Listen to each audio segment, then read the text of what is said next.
Hi guys, this is Shumler Carlos. On tonight's video, I'm gonna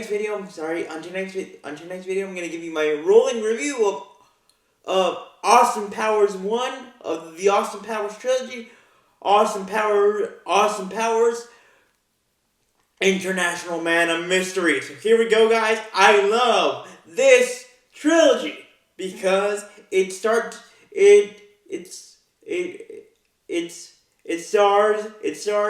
one of SNL's legends. You know, SNL, Saturday Night Live, that has become a comedy institution. To be more specific, Mike Myers. He created the character that we know and love as Austin Powers, that is a parody of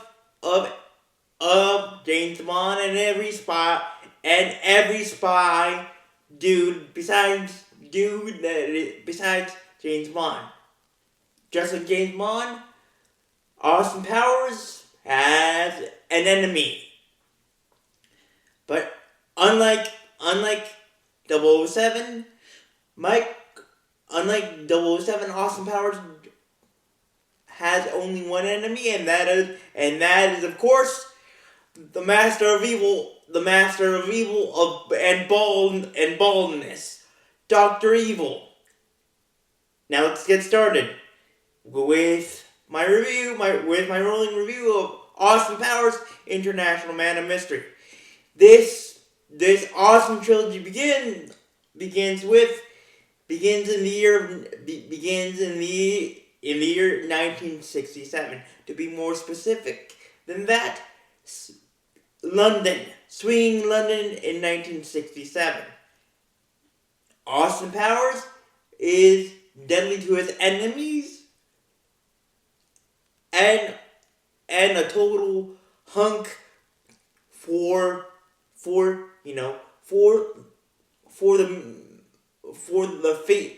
females. And in 1967, his sidekick or partner is Mrs. Kensington. Mrs. Kensington is a spy / supermodel. Now, besides being the ultimate spy, Austin Powers, when he's not derailing the baldy plans of his cue ball evil counterpart, he's a photographer. And so he asks Mrs. Kensington, why don't you ever model for me? Why don't you ever model for me? / why don't you let me take pictures of you? And of course, Mrs. Kensington has a husband named Mr. Kensington. Mr. Kensington wouldn't, according to Mrs. Kensington, which I agree with her, wouldn't like Mrs. Kensington to model for Austin Powers. Now, in 1967, Austin is the talk of the town, the talk of all England. Now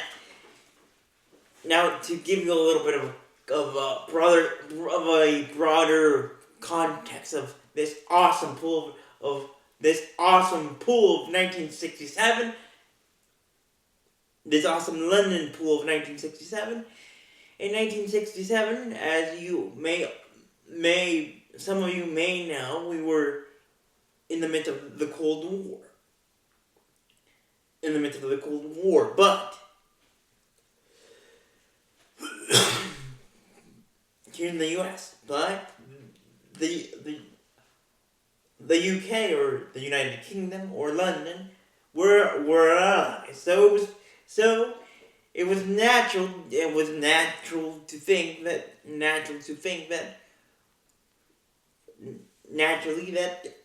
Russia would be helping Dr. Evil, but in this case in this case it was. In this case, Russia wasn't. In this case, Russia wasn't. Russia was kind of being our neutral ally in a way. In a way, I even though even though in the prologue of the movie it wasn't specific, but I'm guessing that part. But anyway, and just like 007, Austin has his version of the MI6, who give the information to 007. Well, Austin has his own MI6 version in the movie. Austin has his own version of MI6. It's called British Intelligence. And the leader, or the main communicator for Austin and Mrs. Kensington is named Basil Expedition, and he tells them both that Dr. Evil is at the black pussycat club here in swinging London, and he's waiting for you, Austin. And of course, Austin and Mrs. Kensington say we will be there. And to no surprise, Austin is there, and he's being hounded by fans, fans like in a funny way.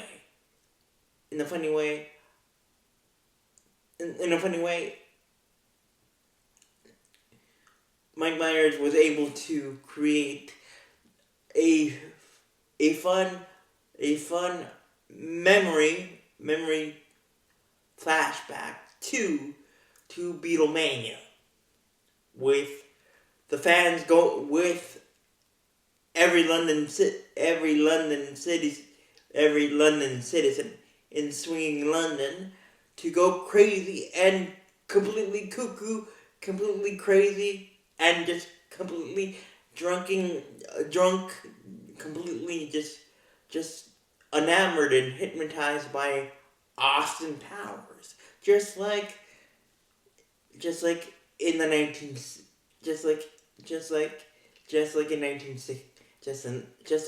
in 1961 when the UK experienced Beatlemania. So I love that flashback of not only U.S. history but world musical history with a funny twist. But anyway, so Austin and Mrs. Kensington enter the black pussycat club, and at first Austin is taken. His body is grooving to the music when Mrs. Kensington interrupts his body from moving from dancing this groovy night away, and she basically says in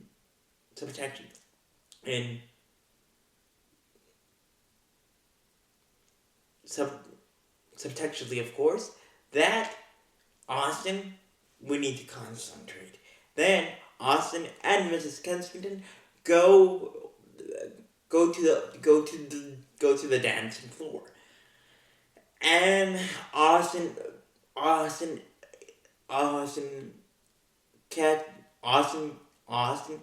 hits a waiter. Yes, a waiter, which turns out to be a henchman hired, or a henchman working for Dr. Evil. But Austin knocks this waiter out, and this waiter this waiter this waiter this waiter has a girl has a woman's wig, and Austin Powers takes the wig off of this waiter, and he realizes that it's a henchman that works for Dr. Evil.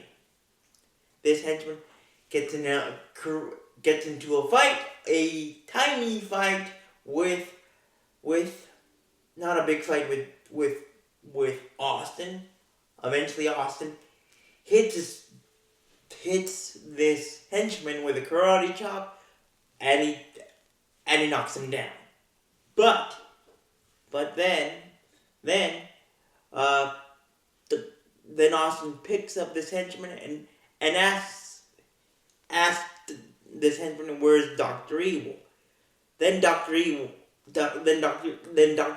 appears with a harpoon gun, and he pulls the trigger on this harpoon gun that is aiming towards Austin. But thankfully, Austin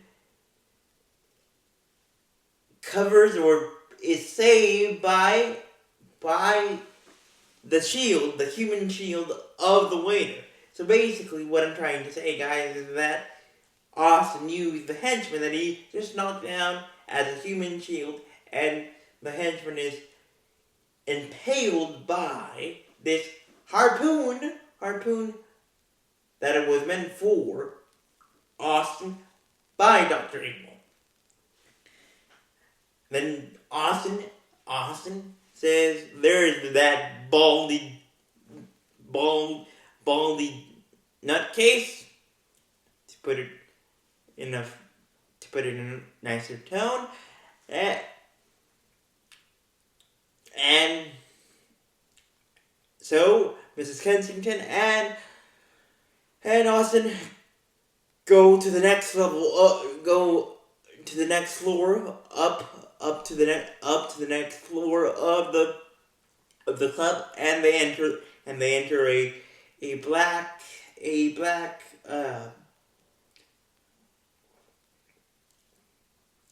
and white square tiled room where they encounter Dr. Evil, and Dr. Evil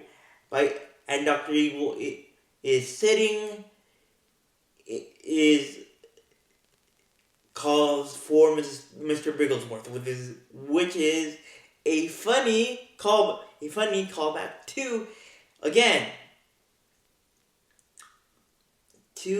Double with Seven, because most of the time I'm not sure about this. You can check me on this, guys. That most of James Bond's villains have an evil pet, have a pet that is evil. Meaning, for Mr. Bigglesworth, fits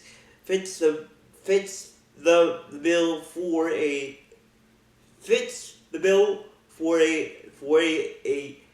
cat that its owner is an evil person like Dr. Evil.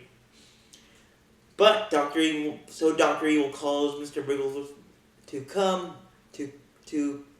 and sit on his sit on his lap, and he escapes and Dr. Evil escapes. He freezes himself cryogenically becomes a baldy popsicle with fur, with a little bit of fur, meaning Mr. Bigglesworth, and he cryogenically freezes himself, and he blasts off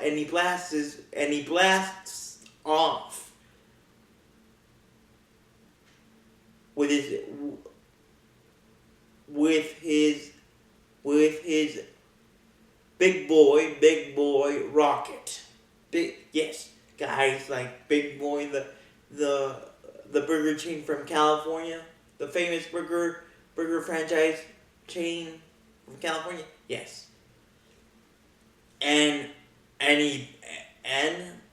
Basil is Basil Expedition is the narrator, the prologue of the movie, and he says, Basil says that Doctor Evil would never be heard from again until free love and peace and grooviness would never would be replaced with evil and ungrooviness and unfree love again. And that's when 30 years have passed. 30 years have passed, meaning 1997, and yes, then we see Dr. Evil's big boy rocket in orbit again, and the United States Army, or the United States Army satellite system picks up the big boy rocket again, and the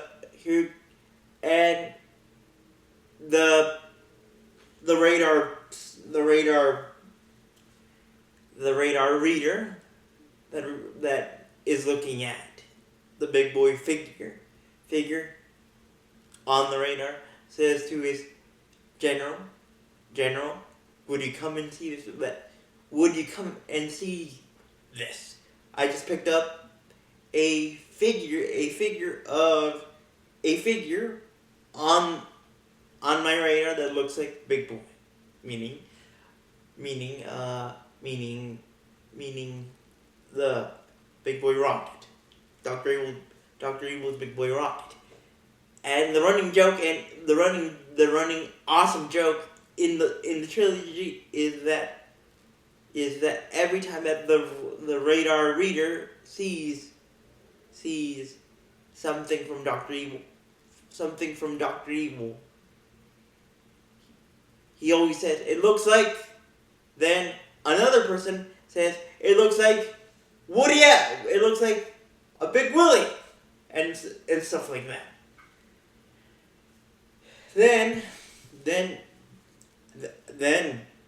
But here's the catch. After 1967, after failing to capture Dr. Evil in 1967, Austin voluntarily told British intelligence that he would be glad to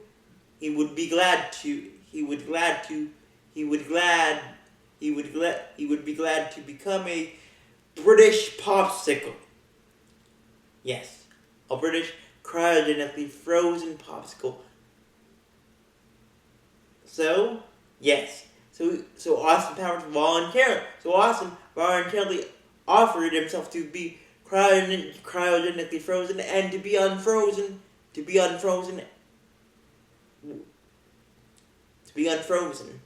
uncryogenically unpopsicled again if the world ever needed him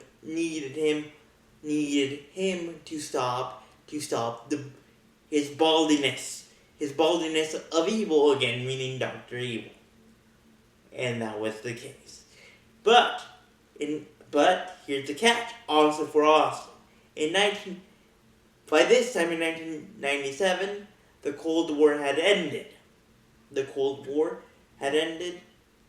And we won. Meaning, the Cold War had ended and we won. So Austin was cryogenically frozen and unfrozen in 1997, and by orders by Basil, and he looked He looked awesome. He looked he looked he looked deadly to his enemy. He looked unfrozen, and he still looked dead, dead, deadly, deadly, deadly, deadly deadly for Doctor Evil. But as you can imagine, being frozen for the 30 years, he couldn't go to the bathroom. So when he was frozen, when he was a frozen popsicle, frozen British popsicle. So he had a 30-year evacuation that lasted about 3 hours. And every time that the voice over the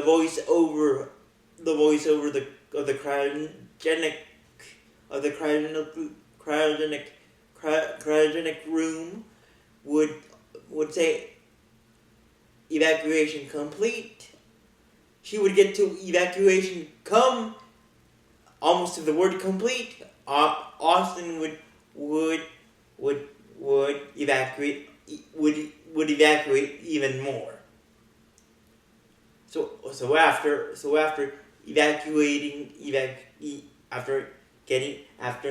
getting himself evacuated and getting his evacuation done,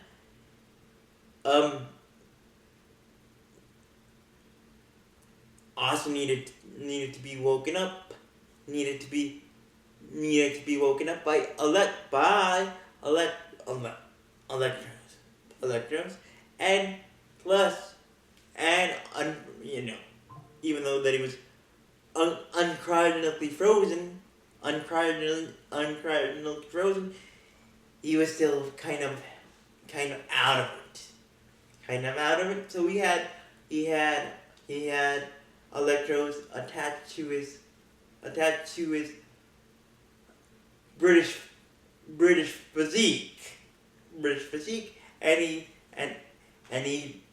so he woke up. But one of the side effects of being frozen for 30 years, if you were to be uncriogenic frozen, you would yell a little bit, and you wouldn't be able to control your vocal lyrics just for a little bit. And that's exactly what Austin did. So he was welcomed back by his old friend Basil and us, and of course Russia, and of course Austin was like to the Russian general, Russia, are you mad? And Basil was like, Austin, the war is over.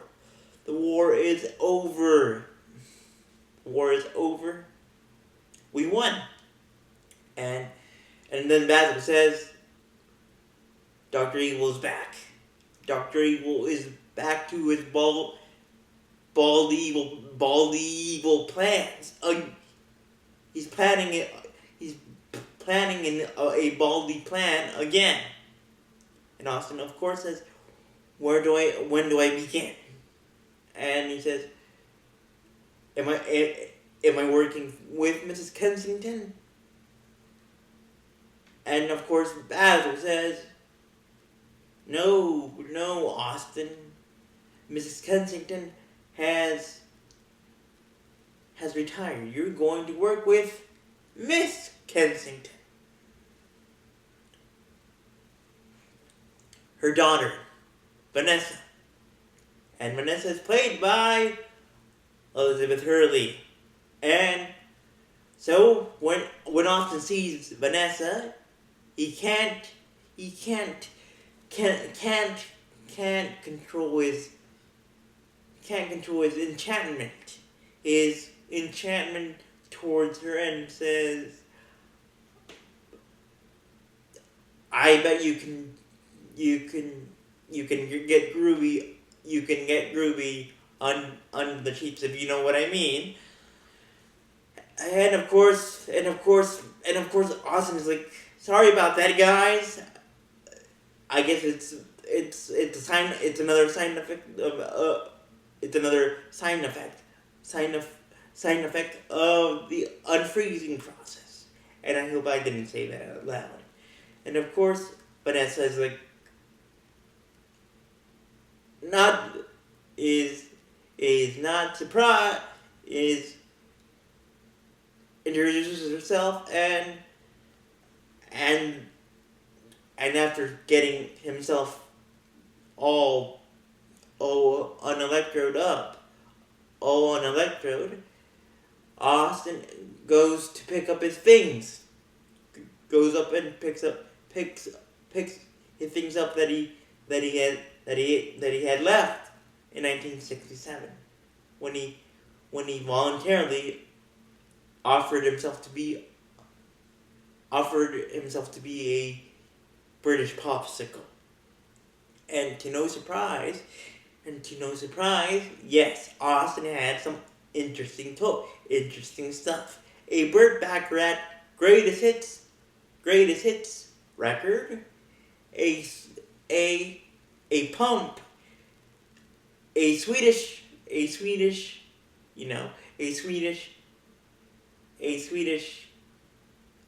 enlarging pump for his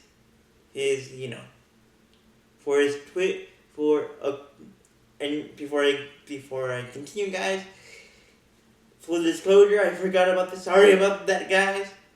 If you have any young viewers that watch my videos, I highly recommend for you guys to not let them watch this if you're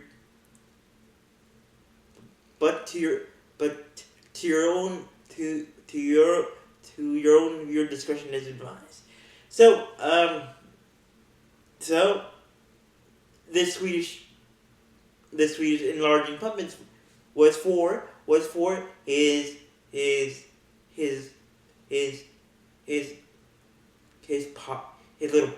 little popcorn, if you know what I mean. And of course, Austin denied tells Vanessa this pump from Sweden is not mine, but the officer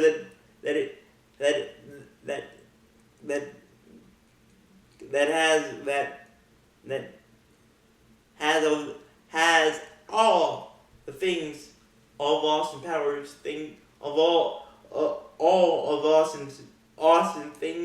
all of Austin things that he left in 1967, takes out a book, an instruction book, a Swedish enlarging popcorn pump,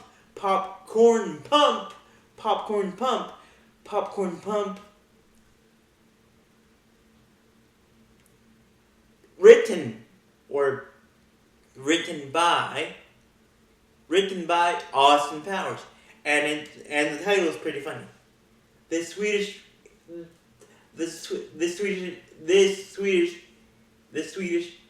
enlarging pump is sort of my bag, meaning my thing. And of course, Austin is trying to deny this to Vanessa. But eventually, Austin is like, alright, give it here. Then Vanessa tells Austin that just like you left it in 1967, your private jet is waiting for us. Then we cut to Austin's private jet, where the private jet has everything that Austin needs: a bed, a sitting area, and and when and and this is where it gets pretty funny, at least for Austin, and a little bit of uncomfortably funny for Vanessa, but mostly uncomfortable. He Austin tells Vanessa, or asks Vanessa, how do you get groovy on the bed? How do you prefer how to get groovy on the bed? Meaning, you know what I mean, if you know what I mean, guys. And of course, Vanessa says, no, I'm not gonna get groovy on the bed with you. And then Austin says, but Vanessa, I need to check if my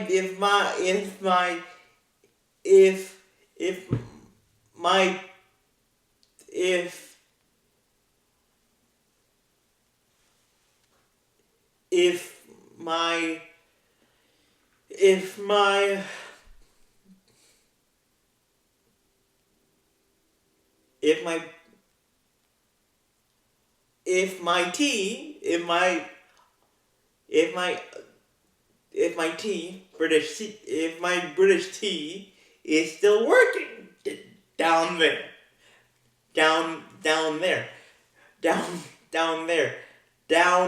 So, but then, and of course, Vanessa's like, no. Even if you were the last man on Earth / Krypton, I wouldn't get groovy with you or your tea ever. Then Austin says, okay, that's fine. Then Austin sits on the edge of his private jet bed and basically says to Vanessa, come Vanessa, come and sit with me. I don't bite. Vanessa does just that. Then Austin's private jet is hit out of nowhere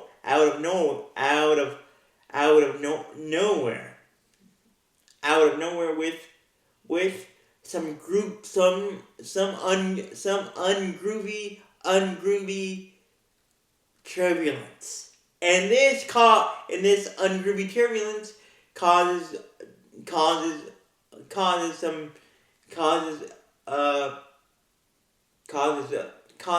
Austin to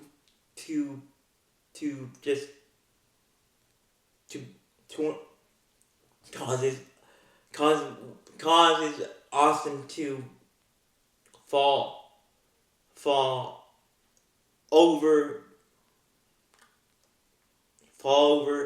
and basically kind of fall over in a pile of tackle,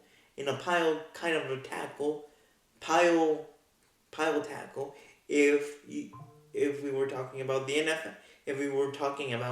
the NFL, on top of Vanessa. And of course Vanessa gets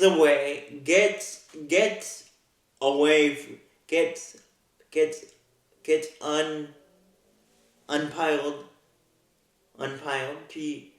She frees herself from this pile of her and Austin. and she is so annoyed and rightly so, annoyed and angry with Austin that she ignores for the rest of the flight, ignores Austin.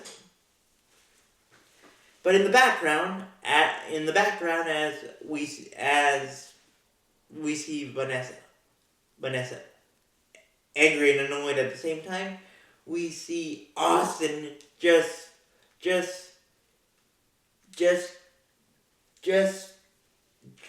dancing his hips away in bed. Like he pressed the groovy mode of his bed, of his private jet bed, which makes the bed rotate, and the bed and the lights underneath the bed or above the bed, have groovy lights. So then we finally see Dr. Evil and his evil there somewhere in Las Vegas. And this is where we see Dr. Evil after 30 years, and we are not, and Dr. Evil after 30 years still looks evil and baldy, but there's one problem. In the unfreezing process, in his own unfreezing process, there were side effects. A part of his face was disfigured, not totally disfigured, and Mr. Bigglesworth was his fluffy hairball. Mr. Bigglesworth was completely naked. Mr. Bigglesworth had become from a fluffy evil hairball to a naked hairball. Thanks to the manufacture of the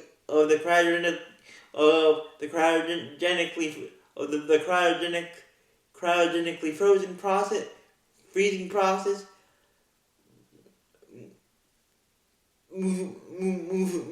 Mustafa, who's played by Will Ferrell. Now, here's the interesting and funny part about Will Ferrell, about Mustafa, aka Mustafa. Of course, Dr. Evil's upset with Mustafa, and of course, if Mr. Bigglesworth could talk, Mr. Bigglesworth would be upset too. But since Mr. Bigglesworth can't talk, and so Dr. Evil says, "Look what you did to Mr. Bigglesworth, Mustafa." And of course, Mustafa is right to say, "I wasn't expecting you to be accompanied to be frozen with Mr. Bigglesworth. I thought, or the plan was just to freeze you, to turn you into a frozen bald popsicle." And of course, Dr. Evil says, Don't, I don't want to hear it. I don't want to hear it. And says Mr. Bigglesworth is upset and mad. And when Mr. Bigglesworth when Mr. Wigglesworth gets upset, people die. And of course, like any James Bond movie or any spy movie, of course the villain has buttons to press, and one of these buttons that he has in it that Doctor Evil has at his disposal that controls his round table of evildoers that include Mustafa has the functioning button of flip of inclining the chairs to a pool or pit of hot melting and scalding and frying lava. Tragically for Mustafa, his Dr. Evil sends them to this pit of hot melting and fried chicken lava. But the funny thing with Mustafa is that he's a persistent henchman, meaning that he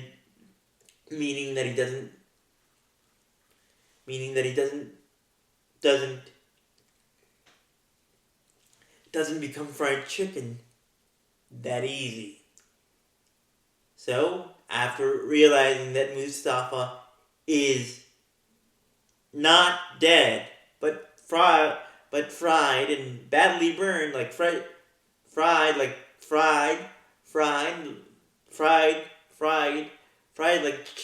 chicken, and badly burned, and still alive, Doctor Evil tries to continue with his evil round table meeting of evil plotting. But every time he tries to continue with the conversation, Mustafa interrupts until Dr. Evil has had enough, and so he calls in his evil red phone to his henchmen that control the pool, the lava,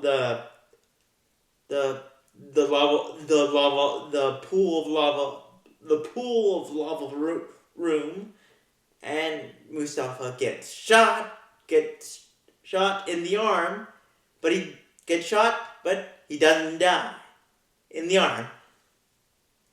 Mustafa is still kicking and still alive until he gets shot again, and he's never heard from again. So then Doctor Evil continues with his meeting and introduces his henchman. Random Task is a strong and chubby in a good way, chubby in a evil, funny way. Former sumo wrestler, and he's a tough piece of sushi to take down. Then we have Frau Farbissina, who's like Dr. Evil's second right-hand woman. Then we have number two, who is Dr. Evil's right-hand man that controls that constructs that creates every evil idea that Dr. Evil has. But here's the shocker. Frau Farbissina had been working on cloning on cloning a on cloning an error and a an error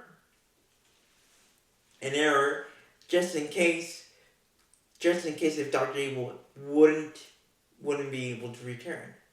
And this error would be taking the mantle, would be the new prince of evil, meaning Dr. Evil's son, meaning Dr. Evil has a son, and his name is Scott, who's played by Seth Green.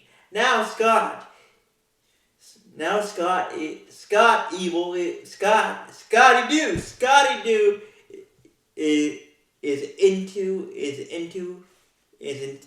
into a lot of cool stuff. Rock, to be more specific. When we first see him, he's wearing a Kurt Cobain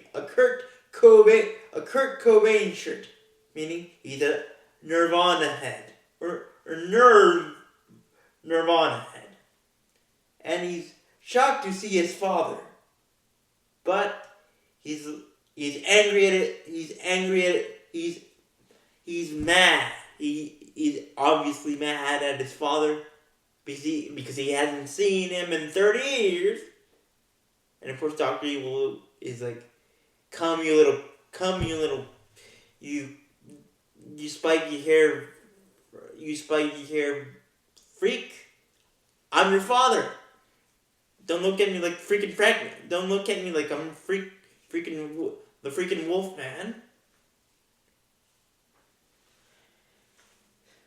So to get a little bit ahead of the movie, regarding Dr. Evil's relationship with Scotty Doo, they have a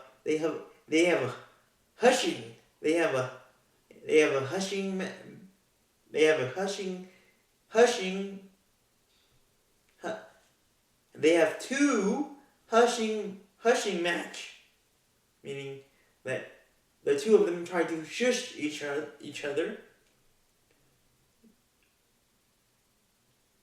The two times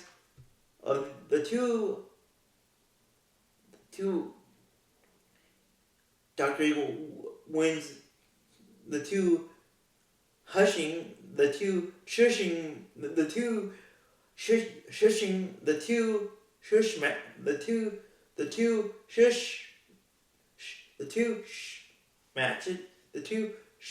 matches, and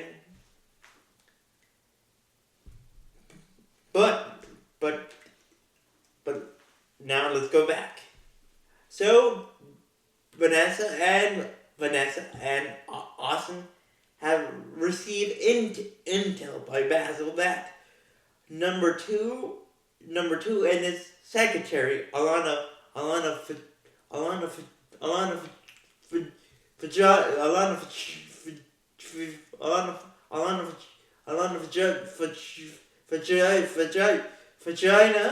Vagina are going to be in Las Vegas, and that if number two is in Las Vegas with his secretary Alana Vagina, he's up to no good. Meaning that Dr. Evil will not be is up to something evil for the future.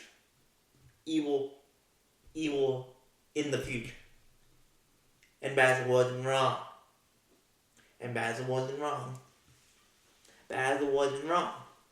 But to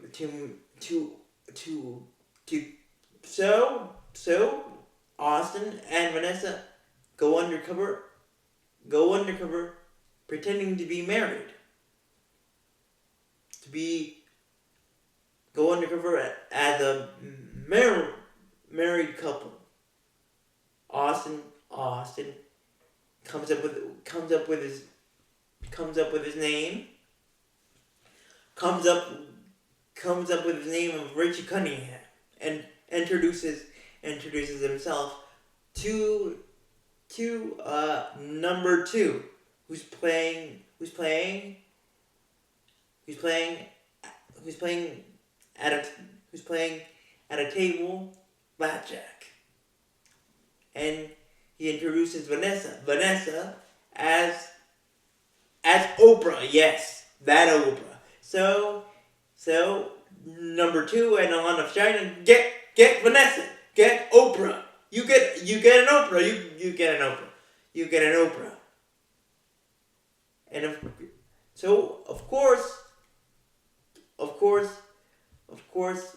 number two introduces himself and introduces his secretary, Alana Vagina, and he basically sucks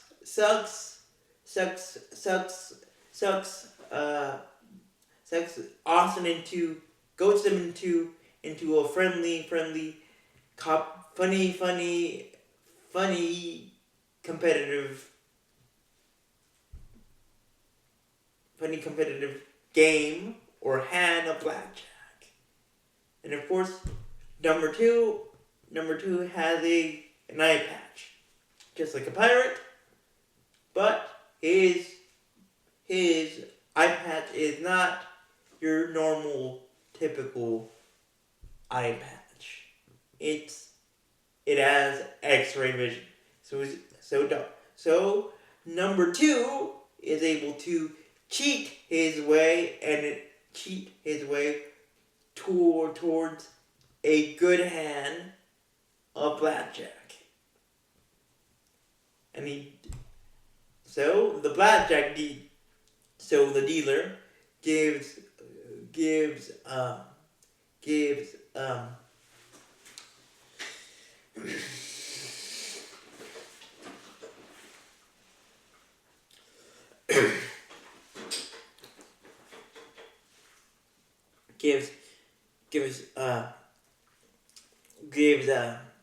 number two his cards, and number two ends up with the final number of 17. And of course the dealer says, "Do you want to say, or do you want me to hit you with another card?" And of course number two, without the dealer knowing that number two has seen what are the next cards with his evil and X-rayed eye patch.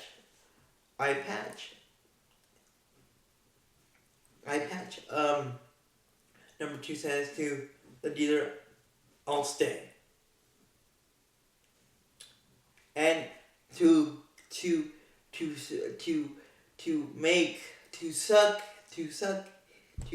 suck Austin into getting into his head, getting into Austin's head. Number two says, "I'll stay," and he says, I love to live dangerously." Then the dealer hits Austin with his first card, and it's a 5. And it's a 5. But instead of saying hit me, Austin says, "I stay," or "I will stay." And it's a 5. it's a 5. And of course, the dealer tries to convince Austin to say hit, to say hit. And of course Austin says, I'll stay again. And he says, I also would love to live dangerously. Then out of the darn blue glitzy sky of the strip, number 2 has to go to the bathroom. So Austin tells Oprah Vanessa to keep an eye on Lana. And then Austin goes into the bathroom to follow number 2.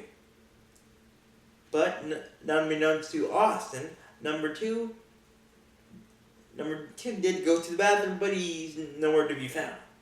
So Austin decides to wait, but wait in the bathroom stall. But in a twist of funny fate, unluckily for our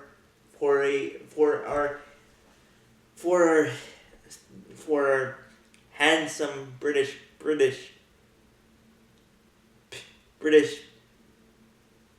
piece of British cup of hot tea,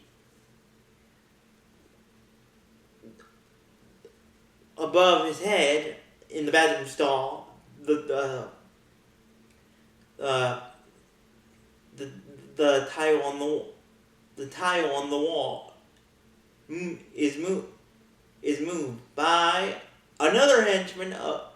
Is moved by another henchman hired by Dr. Evil, that his killing trademark is leaving his victims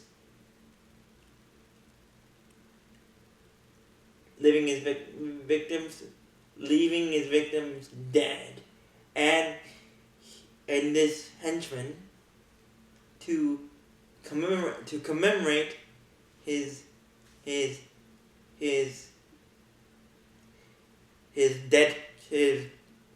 dead count or body count, he always puts a type of a charm on his bracelet. So, but then as Austin is sitting in the bathroom stall, an entertainer from Howdy Town, or meaning here in Texas, sits next to Austin in the next bathroom stall next to him, when this henchman that leaves his victims with his lucky charms, or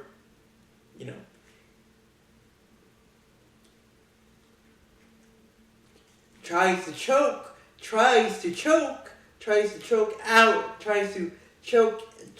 the heck out of Austin.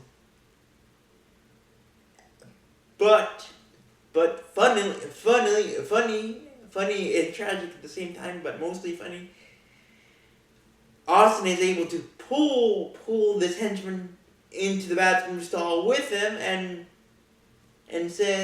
and pulls the henchman into the bathroom, and Austin is able to put this henchman's head into the toilet. But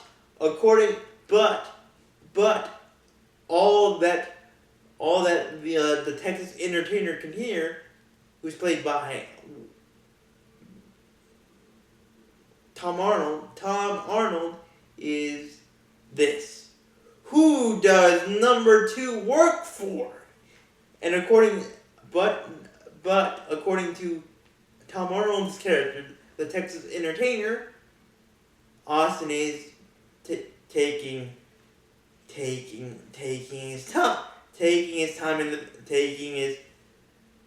his fancy British time in the bathroom, if you know what I mean. And when Tom Arnold Texas character comes out of the bathroom after taking care of his business, he's shocked to see that Austin has taken a hefty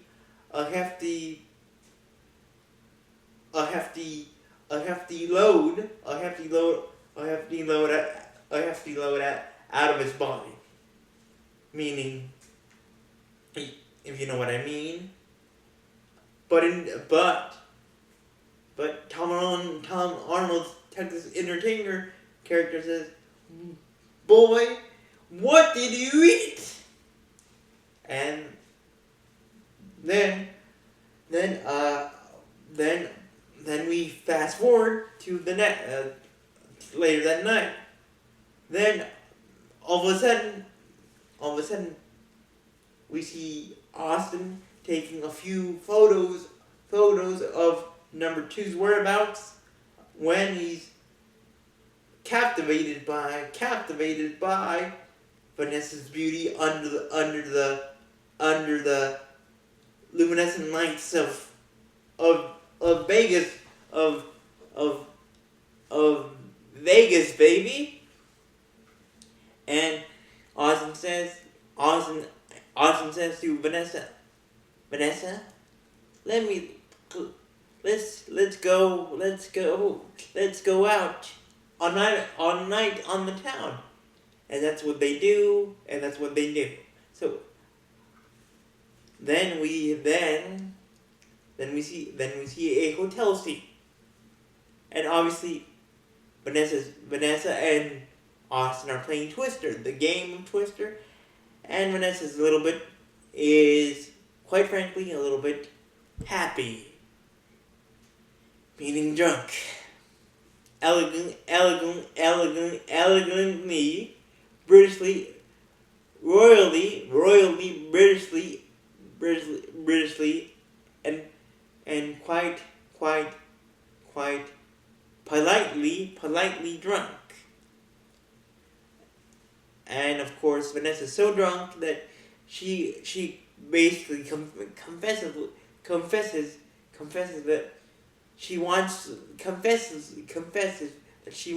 a kiss, that she can't stand it anymore, that she has been struck by, she is enchanted by Austin, and she understands why women melt for him. But Austin, being the gentleman that he is, says to Vanessa, "It's not alright, Vanessa. I want to kiss you when you're straight, meaning when you're not drunk." And then Vanessa falls into a sleeping drunk, sleeping beauty drunk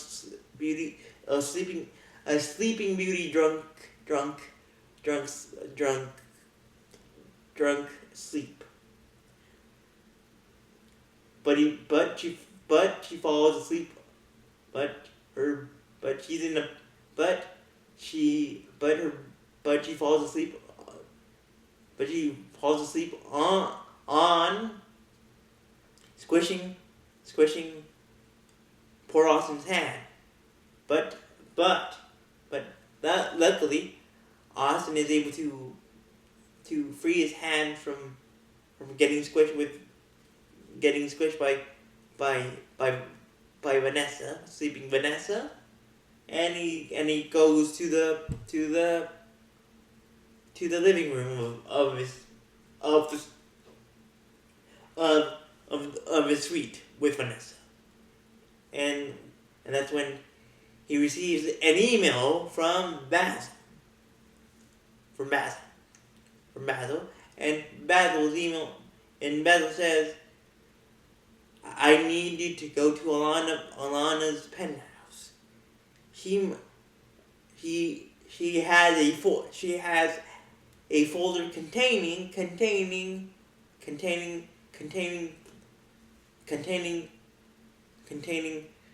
plans for Doctor Evil's Project Vulcan. Now, Project Vulcan is Doctor Evil's newest baldy plan, and it's a big giant drill that he plans to drill a hole into the center of the earth for all the volcanoes across the earth to erupt, to create a pool of lava all around the world that the world would for not the world that the world for so the world would be a hot melting pot of lava fondue, but Dr. Evil offers an olive branch for us, meaning the world. For the world not to be fondued with lava, the world would have to pay him a hefty ransom. $1 billion. But before you see $1 million in 1967 was a big ball of money. But in 1997, $1 million is not a good number. Is not a good number if you're a villain. So Dr. Evil in the beginning of his meeting, he says to his round table of evilness that his next scheme is to publicize a rumor affair of the royal crown, which referring to Prince Charles. But unlucky for Doctor Evil, that really happened. As you know, guys,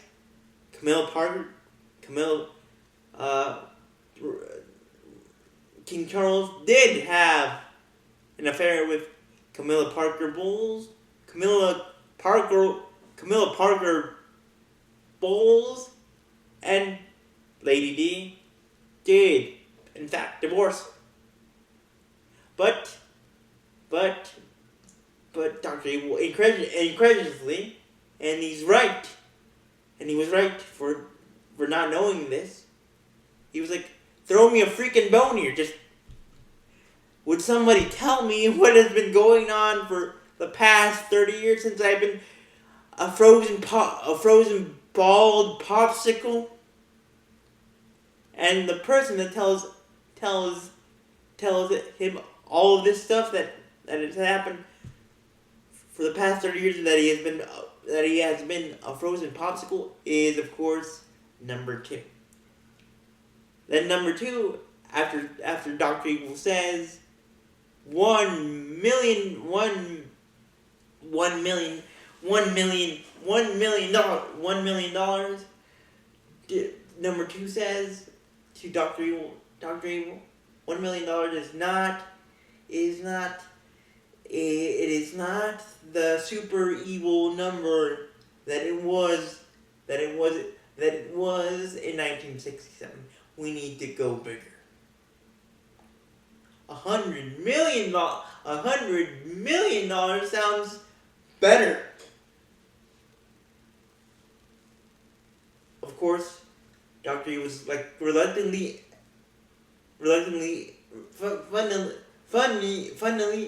like he funnily, or in a funny, reluctant way, says, "All right,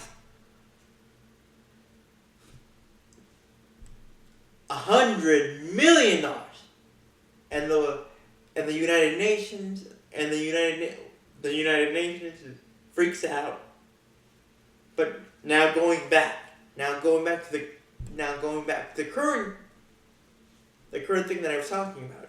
So Austin goes to Alana's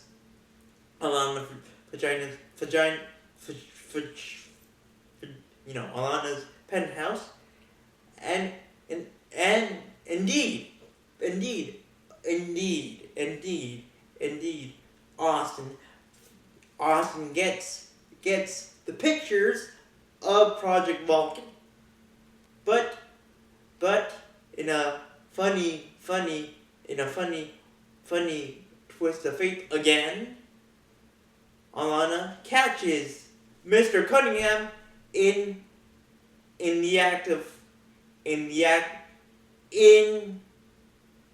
a room, and Alana says to Mr. Cunningham, "Let me get into something more comfortable." Then we see one of my favorite scenes of the whole movie, of this whole first movie of the trilogy. We see Alana getting into a see-through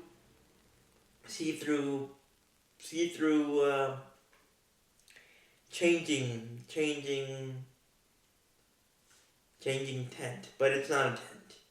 It's a see-through. It's a see-through stall where Austin can see her shadow figure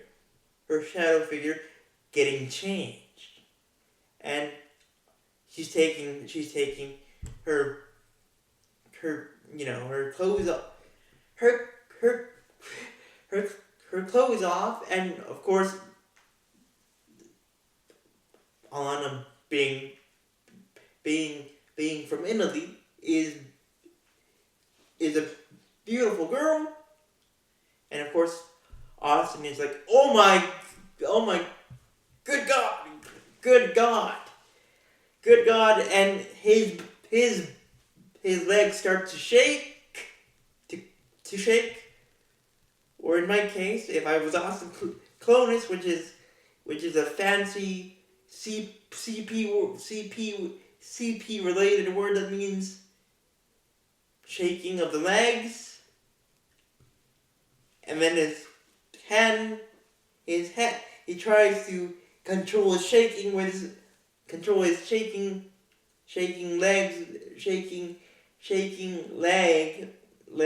with his hand. Then his hand shakes too, and then his opposite leg shakes as well, and then Alana is done changing into something more comfortable, which is actually a beautiful komodo, a beautiful type of komodo robe, and she entices Austin to get into a hot tub with her, where she uncovers the truth identity of Richie Cunningham, which we all know is Austin. But then she does a switch. She does a switcheroo on Austin, but the good kind. She's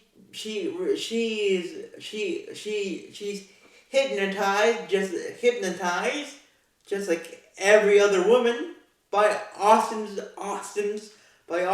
awesome charm, and she can't help herself, and they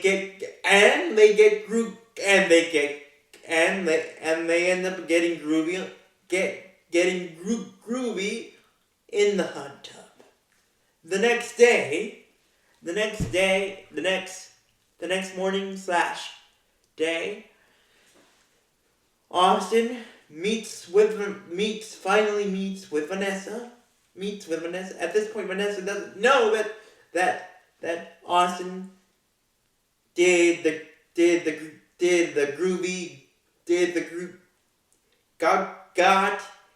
groovy with Alana.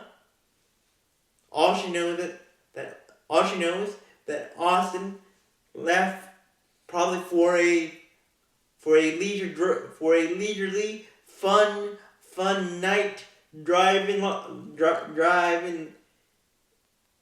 the strip. But then noisy and elegant and nosy, rightly nosy Basil, fancy Basil and elegant Basil, says thank you to Austin for taking the pictures of Project Vulcan.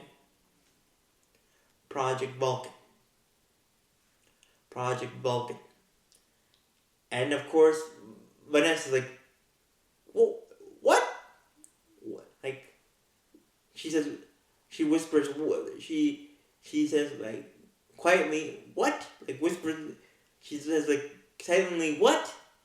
What is Basil talking about? And then Austin says, I don't know. Like, he says quietly as well, just like Vanessa did. I don't know. Then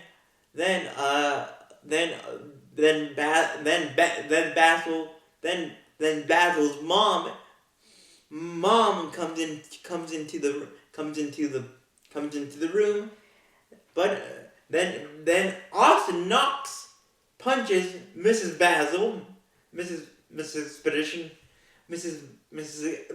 Expedition to the ground, and says to Basil, that's not your mom. It's a man. And then Austin pulls Mrs. Basil's Expedition and tries to pull her wig off her head, which turns out to be the real Mrs. Basil. And of course, Basil is like, "Are you mad, man? Are you insane, man?" Then Vanessa shows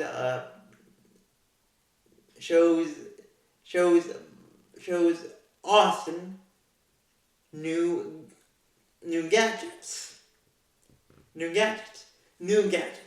which turn out to be dental supplies, like a toothbrush,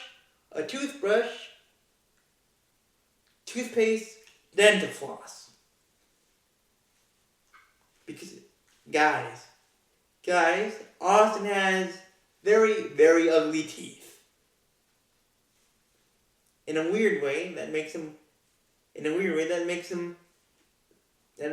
attractive towards a woman. Even though that he has ugly teeth, all the other stuff about him is attractive. But not to Vanessa. Until until Basil says thank you to Austin for getting the pictures of Project Vulcan in Alana's penthouse. Then later that same night, Vanessa says to Austin. Vanessa says to Austin, I know that I'm not supposed to be jealous, but I'm kind of feeling that feeling of jealousy, and I wanted to ask you, did something happen with that skinny Italian pasta dish, meaning Alana, and of course Austin didn't hide the truth from Vanessa. He didn't lie to her, and he tells Vanessa that he got groovy with the Italian piece of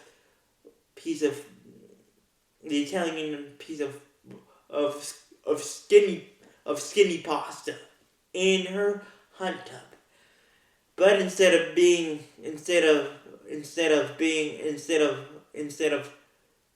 brushing it off like Austin was thinking, Vanessa got all of a sudden kind of angry, jealous, kind of jelly mad towards Austin. And Austin was like, but Vanessa, I thought that we were just that you didn't want me to make my move towards you, and besides, Alana didn't mean nothing to me. But Vanessa was like,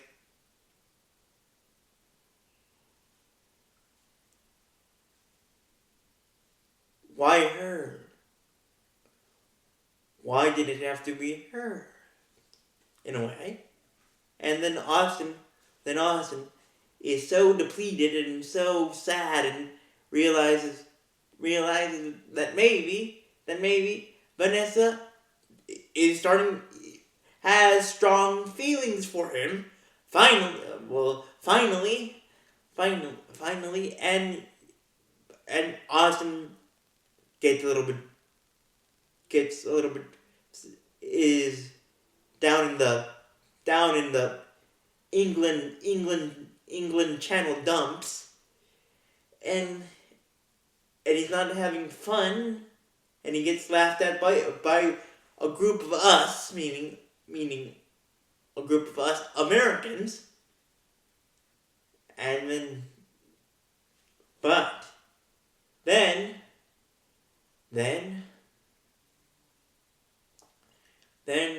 the next day, Vanessa, and Austin are in good terms, but with some funny tension, funny romantic tension, and they infiltrate a tour, a tram tour of Dr. Evil's evil Las Vegas, evil Nevada lair, where Vanessa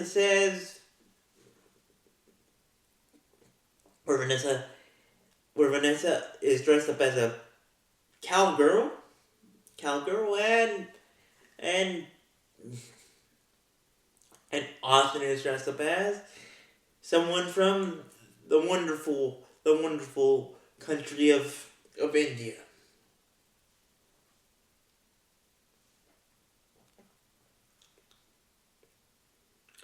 He's dressed up as a sultan, and Vanessa asked a asks Austin, is she is she prettier than me? And Austin says, who? And then Vanessa says, you know who? The Italian, the Italian, the Italian, the Italian skinny pasta. And Austin says, no, no, no, no, no, that is no. She doesn't come close to you. Then then Austin and Vanessa see two workers, two workers, two workers, two workers, two workers, two workers, and they two Dr. Evil lair workers, and they basically take their their coat their lair coats, and the tram tour guide says on the radio, we have a problem. Then we see Random Task basically knocking,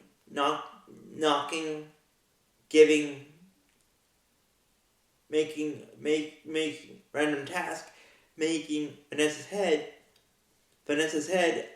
to forcefully headbutt Austin's head.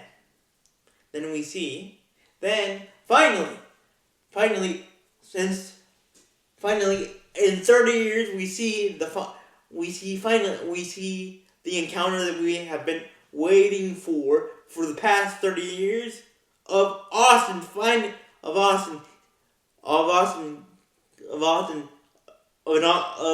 Powers and Dr. Evil face-to-face meeting. But this wasn't your typical meeting. Dr. Evil is not your typical villain. He basically gives Vanessa and Austin something to eat or dinner before seeing them die. And of course, Scotty Doo says to his father, Dad, what is wrong with you, you baldy idiot? You don't give your enemy dinner before killing them. Why don't you just shoot them? Why don't you just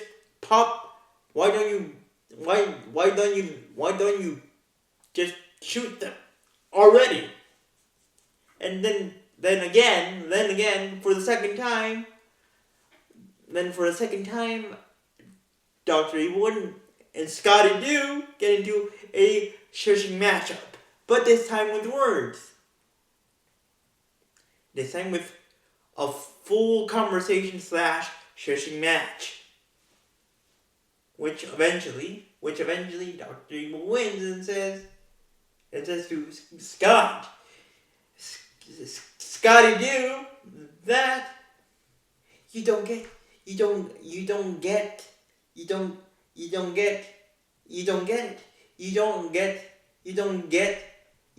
the process of being a villain. Do you, Scotty? Do you, Scott? And then Dr. Evil basically puts Vanessa and Austin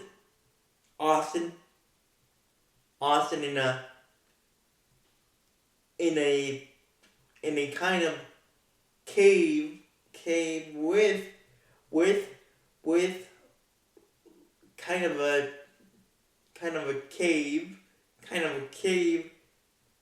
cave, kind of a cave trap with two guards while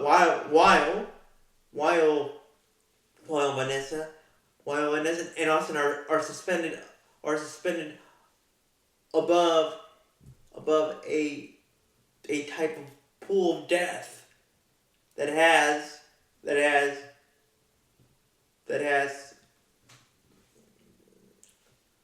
sharks with laser beams attached to their heads. But number 2, says to Dr. Evil, we couldn't get sharks because they were in the danger species list. So we didn't get sharks, but we got mutated sea bass. And they bring a heck of a bite. And naturally, dumbly and funnily, and funny at the same time, Dr. Evil closes the door to his trap, and Scott and him get into a tiny round 2 of their fighting, of their shush match, which again Scotty do rightly so is right in saying to his baldy dad, why don't you just shoot them? And again, Dr. Evil says, no, Scott, no. Meanwhile, inside the cave, or inside the trap,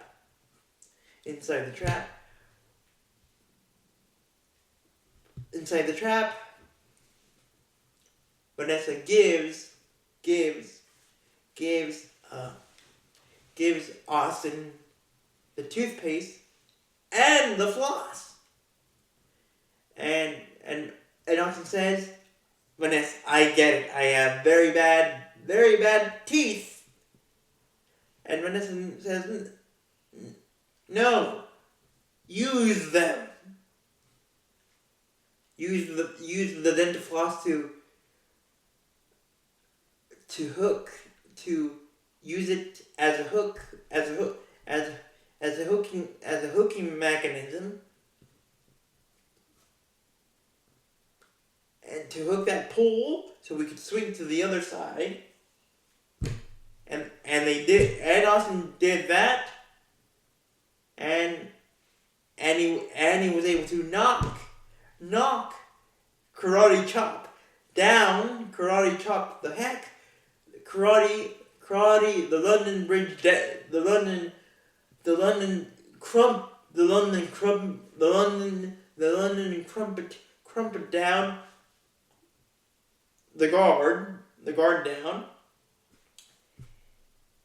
And he was able to judo trip the guard down to a point where the guard was eaten.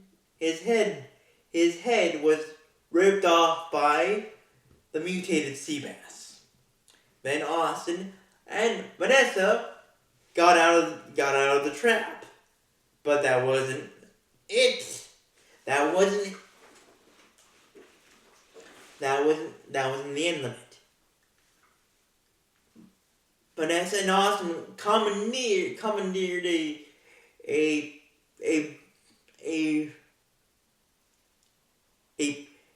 pancaker, or a pancaker. I call it a pancaker, but it's a bulldozer with a big pancaker roll, like a paint roller, but it's a big and can squish you. And unluckily for a guard, he was squished. But the funny thing is that the bulldozer that carried this roller, pancaking roller, was slow. What I mean slow? By slow, it was like slow. It was slow like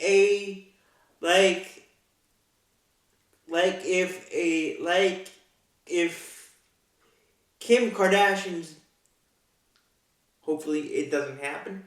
Hopefully, like if Kim Kardashian or Courtney, or if Courtney had a very, very hard and slow, painful divorce process from Travis, from from Travis Barker, which again I hope it doesn't happen. Which again I hope it doesn't happen. But if it does, it would be like that. Then after slowly rolling this security guard down, Vanessa and Austin hit a dead end. Then Vanessa got out of a type of golf cart, I would call it, and she went up to the next level of the layer. Meanwhile, Austin was trying to find a way out on the lower level where they were at currently. But before Vanessa went up the ladder to find a way out. Austin confessed. Confessed to Vanessa. Professed his love for her and said to Vanessa, if you want me to be a one woman man, that's groovy, baby. That's fine with me.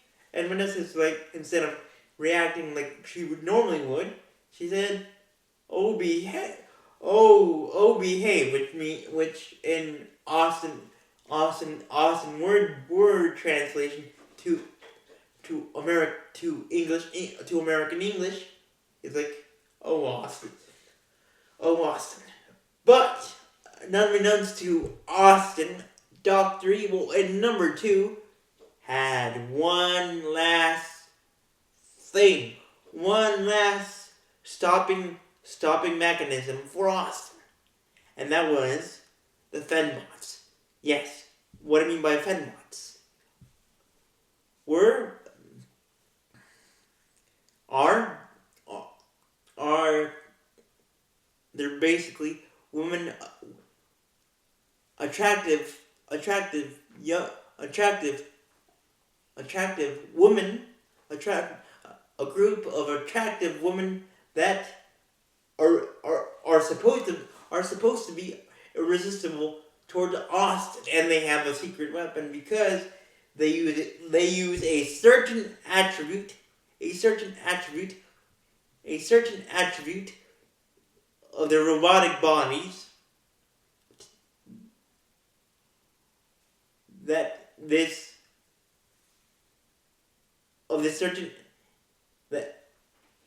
in use of this certain attribute comes bullets out of this certain attribute out of their bodies. But unluckily for the Fenbots, just like the real females, they couldn't. They're just like women. They're just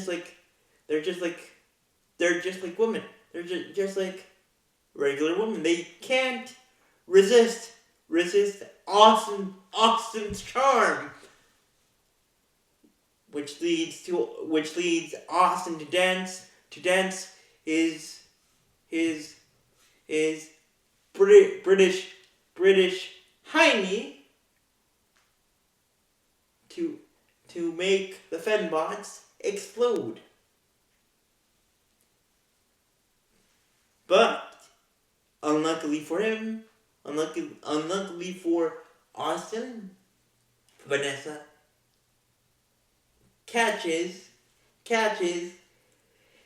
him in the final moments of his dancing way towards the Fenbots, and Austin explains to her what really happened, and she says she doesn't get mad, and she says, "I believe you," and then Austin and Vanessa are able to stop Dr. Evil. But before that happens, before stopping Dr. Evil, we would have a mini climax, because Austin is able to finally to confront Dr. Evil, and they get into a standoff. And so the standoff goes like this. Austin grabs Scott. Meanwhile, Dr. Evil and Alana have Vanessa. And of course, Dr. Evil says, "I don't really care about Scott. You can kill him." And then Scotty Dude says, "I thought we had a breakthrough in therapy, in our therapy session with our group." And then Dr. Evil says, "You little nugget of, you ungrateful nugget. I had that group liquefied." Yes, he had them liquefied. Turn the group into a liquid, melt them down, and kill them. And of course Austin says, Dr. Evil, you don't understand, man. The 1997, just like 1967. It might be different. It might look different. 1997 might look different, but the world is still groovy, baby. Still groovy, baby. And just like 1967, you don't know how to handle it.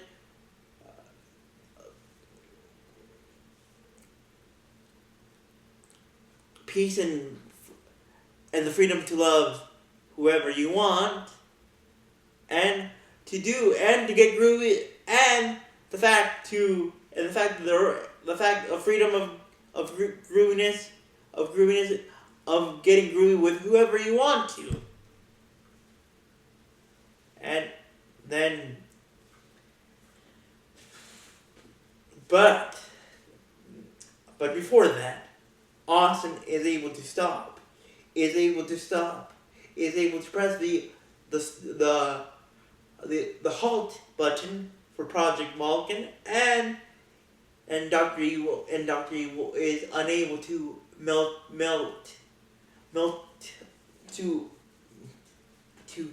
to create a hole with his drill Project Vulcan to make the volcanoes across the Earth to explode and create a hot tub of hot frying lava.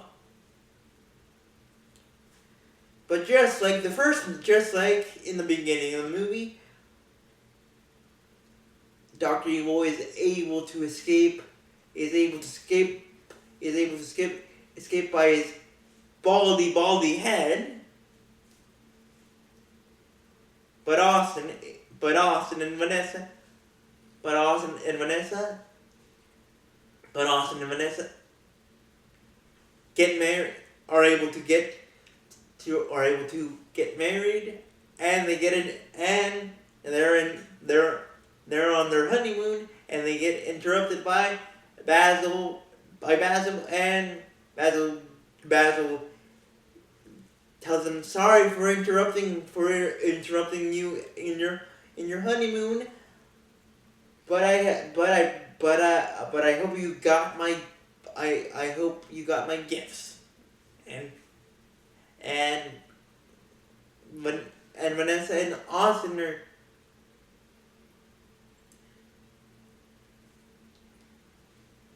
get from Basil 2 pairs of 2 lemons,